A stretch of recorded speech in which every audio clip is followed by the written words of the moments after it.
Hello दोस्तों, welcome to my channel haunting horror stories.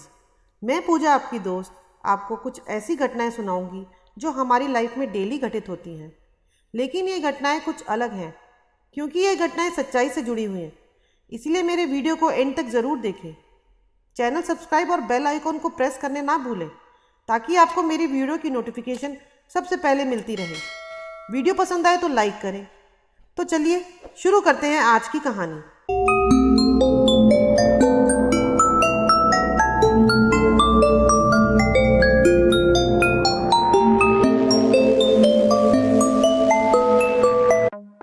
Hello दोस्तों, कभी कभी हम जल्दी घर पहुंचने के चक्कर में कुछ ऐसे मोड़ पर चले जाते हैं जो हमें यह सब समझने को मजबूर कर देते हैं कि जल्दबाजी में लिया गया एक भी गलत कदम जिंदगी भर के लिए दिल में डर पैदा कर देता है।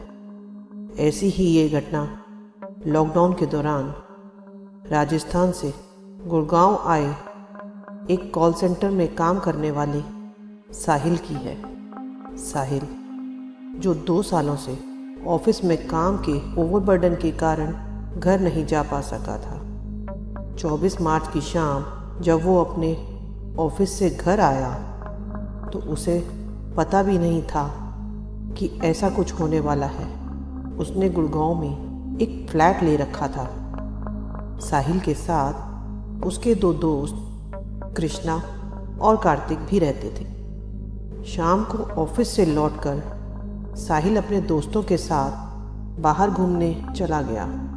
घर आते आते उसे 12 बज गए थे। रात को खाना खाने के बाद जब उसने टीवी ऑन किया तो सुनकर हैरान रह गया क्योंकि उस रात 12 बजे से पूरे देश में लॉकडाउन अनाउंस हो गया था। कृष्णा और कार्तिक बहुत खुश थे। उन्हें ऑफिस से छुट्टी मिल गई। अब सारा दिन आराम से घर पर रहेंगे और लॉकडाउन में खूब एंजॉय करेंगे। ना जल्दी जाने की टेंशन होगी और ना ही ऑफिस से थके हारे आकर घर पर खाना बनाना पड़ेगा। अब तो घर पर ही आराम से रहेंगे। मगर साहिल परेशान था क्योंकि उसने ऑफिस से घर जाने के लिए 1 तारीख से छुट्टी ले रखी थी। मगर उसे अब अपने घर जाने का सपना ही लग रहा था। कृष्णा और कार्तिक का घर दिल्ली में था। 4-5 दिन तो उन लोगों को बहुत अच्छा लगा और उसके बाद एक ही घर में बंद रहकर बोर हो गए। ऊपर से घर का सारा काम खुद ही करना पड़ रहा था। कृष्णा और कार्तिक ने एक रात साहिल को बोला, साहिल, हम दोनों यहाँ और नहीं रह सकते। वैसे भी हमारा घर ज़्यादा दूर नहीं है, तो हम दोनों अपने घर जा रहे हैं। अच्छा तो नहीं लग रहा तुझे अकेला छोड़कर जाएं, पर तू बता अब हम कर भी क्या सकते हैं। कब तक यहाँ रहेंगे? अपने घर जाकर फैमिली के साथ रहेंगे। और वह दोनों अपने अपने घर चले गए और उस फ्लैट में साहिल अकेला ही रह गया। अभी 2-4 दिन जैसे तैसे साहिल ने अकेले काटे, मगर उसे अब अकेला रहना अच्छा नहीं लग रहा था। उसकी घर में अकेले रहते रहते तबीयत खराब रहने लगी क्योंकि उसका मन घर जाने को था। वो भी अपने घर जाना चाहता था, मगर लॉकडाउन के कारण कोई भी ट्रेन, बस या टैक्सी नहीं चल रहे थे और उसका घर भी 800 किलोमीटर दूर था। ऐसा कोई साधन नहीं था जिससे वह अपने घर जा सके। रोज़ रात को अकेले फ्लैट में वो सो भी नहीं पाता था। उसे अजीब अजीब आवाज़ें आती थी और ऊपर से उसके घर के सामने एक कब्रिस्तान था। वो पूरी रात जैसे तैसे काटता, मगर आज रात उसने मन बना लिया, कल सुबह जैसे भी हो अपने घर जाकर ही रहेगा। अगली सुबह उसने अपनी गाड़ी उठाई और निकल पड़ा अपने घर के लिए। सुबह से चलते चलते साहिल को अब रात हो चली थी। तभी साहिल ने देखा एक बोर्ड जिस पर लिखा था रायगढ़ 250 किलोमीटर। उसे लगा ये शॉर्टकट है, मगर वह रास्ता घने जंगलों के बीच से गुजर रहा था। साहिल को घर पहुंचने की जल्दी थी, इसलिए उसने उस घने जंगलों वाला कच्चे रास्ते पर ही अपनी गाड़ी मोड़ ली। करीब 30 किलोमीटर तक तो रास्ता ठीक ठाक रहा, लेकिन उसके बाद शुरू होता है वही खौफ। उस रास्ते पर जा रहे सभी गाड़ी बाइक वाले गायब हो जाते थे।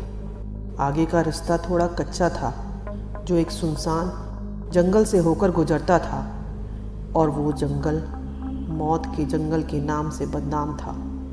लोग कहते हैं कि जो कोई भी उस जंगल से गुजरता है वह कभी बाहर नहीं आता। वो जंगल बहुत डरावना था। जीव जंतुओं की आवाज़ों से पूरा जंगल गूंज रहा था, और सियार की रोने की आवाज़ एक नई मुसीबत का इशारा दे रही थी। इन सब से साहिल डर रहा था।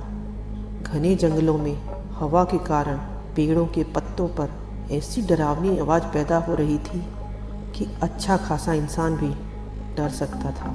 थोड़ी दूर गाड़ी चलाने के बाद साहिल की नज़र कुछ दूर सड़क पर बैठी एक औरत पर पड़ी। उसके पास एक आदमी लेटा था और वो उसके पास बैठी रो रही थी।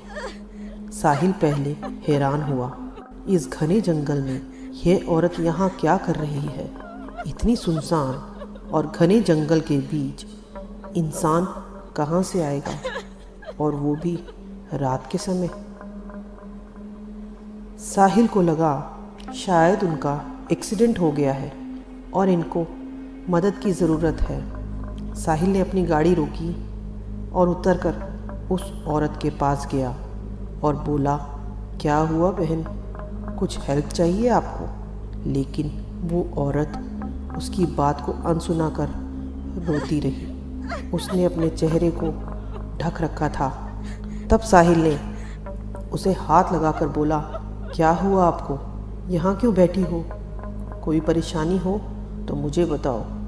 लेकिन वो औरत उसकी बात को अनसुना कर रोती रही। साहिल के दोबारा पूछने पर उस औरत ने पीछे मुड़ के देखा तो उसका पल्लू नीचे गिर गया, जिससे उसका जला चेहरा बाहर आ गया।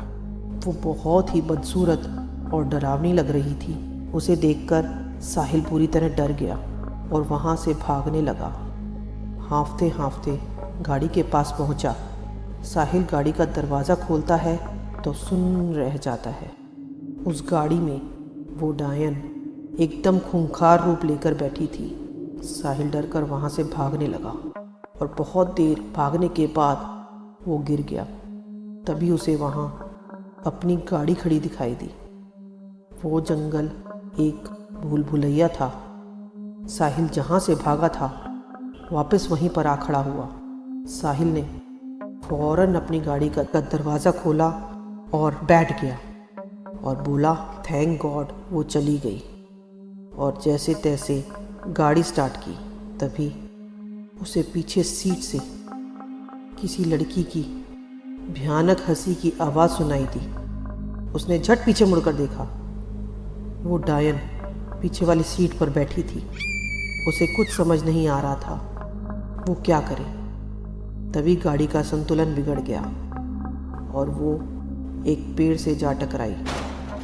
साहिल बड़ी मुश्किल से बाहर आया और जब कार के अंदर देखा तो डायन गायब थी। वह पैदल ही जंगल से बाहर निकलने की कोशिश करने लगा, मगर लगा जैसे उसके पैरों को उस डायन ने जकड़ लिया हो। वो चाहकर भी भाग नहीं पा रहा था। अब साहिल को लगने लगा अब उसका बचना मुश्किल है। उसने जल्दबाजी में घर पहुंचने के चक्कर में जो शॉर्टकट रास्ता अपनाया था वो कितना गलत था। लेकिन कहते हैं ना, जाको राखे साइयाँ मार सके ना कोई। ना जाने इतने घने जंगल में उसे एक बाबा साधना करता दिखाई दिया। वह साधना में लीन था। साहिल ने चिल्लाकर बाबा से मदद मांगनी चाहिए और बाबा ने उसकी आवाज़ सुन ली और उसके आगे पीछे एक गोला बना दिया और उस गोले के आसपास 4 नींबू रख दिए और बोला, इस गोले में तुम सुरक्षित हो, यहाँ डायन तुम्हारा कुछ नहीं बिगाड़ पाएगी। तभी पेड़ पे से वो डायन साहिल को पकड़ने लगी, मगर तंत्र मंत्र से बनाए हुए गोले में साहिल सुरक्षित था और जैसे ही उसने साहिल का हाथ पकड़ा, वो डायन धीरे धीरे हवा के साथ साथ गायब होती दिखाई पड़ने लगी। साहिल की जान में जान आई। उसने बाबा को धन्यवाद किया, मगर वो जानना चाहता था वो डायन कौन थी और वह बाबा इस घने डरावने जंगल में आखिर क्या कर रहा है। उसने बाबा से यह राज जानने के लिए पूछा तो बाबा ने बताया, यह डायन आज से 2 साल पहले अपने पति के साथ कार में जा रही थी, मगर इस रास्ते पर उनकी कार का एक्सीडेंट हो गया था। उस औरत को होश था, मगर उसका पति मर चुका। उसने अपनी मदद के लिए बहुत लोगों को रोकने की कोशिश की, मगर किसी ने उसकी मदद नहीं करी और वो भूखी प्यासी यहीं मर गई थी। और अब वो डायन बनकर यहाँ से आने वाले लोगों को अपना शिकार बनाती है।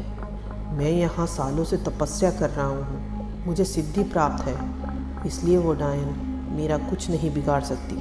उसके बाद साहिल जैसे तैसे अपनी कार चलाकर उस रास्ते से निकला और अपने घर पहुँचा।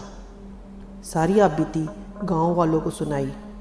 गांव के कुछ लोग उस रास्ते पर दिन के समय गए और उस रास्ते को हमेशा के लिए बंद कर दिया और इस तरह साहिल बच गया।